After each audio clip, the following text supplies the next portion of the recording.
Upaya Kejati Sumsel membongkar kasus korupsi Pasar Cinde Palembang selama 2 tahun terakhir membuahkan hasil.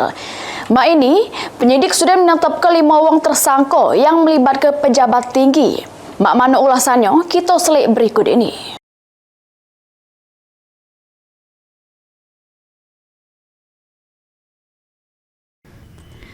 Dari tahun 2023, Kejaksaan Tinggi Sumsel sudah melakukan penyelidikan juru kasus korupsi revitalisasi Pasar Cinde Palembang.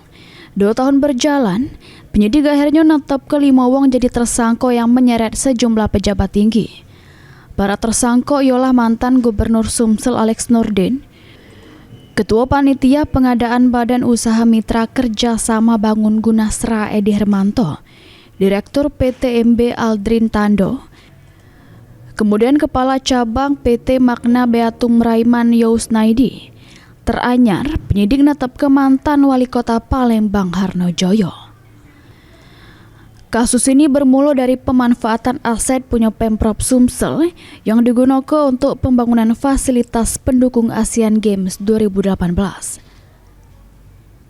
Pasar Cinde dipilih sebagai objek pengembangan melalui skema bangun guna serah atau BGS. Namun juru pelaksanaannya banyak kejanggalan yang ditemukan.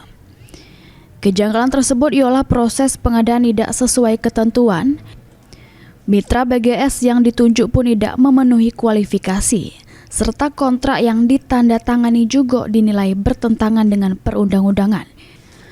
Sehingga bangunan cagar budaya Pasar Cinde lengket sampai ngerugikan negara. Bahkan juru penyelidikan oleh penyidik, ditemukan adanya bukti elektronik ialah percakapan di HP terkait adanya upaya penghalangan penyidikan. Selama 2 tahun penyelidikan terhadap kasus ini, penyidik sudah meriksa 74 wong saksi sehingga sudah menetapkan 5 wong jadi tersangka. Tidak menutup kemungkinan bakal ada tersangka anyar juru kasus yang jadi sorotan publik ini.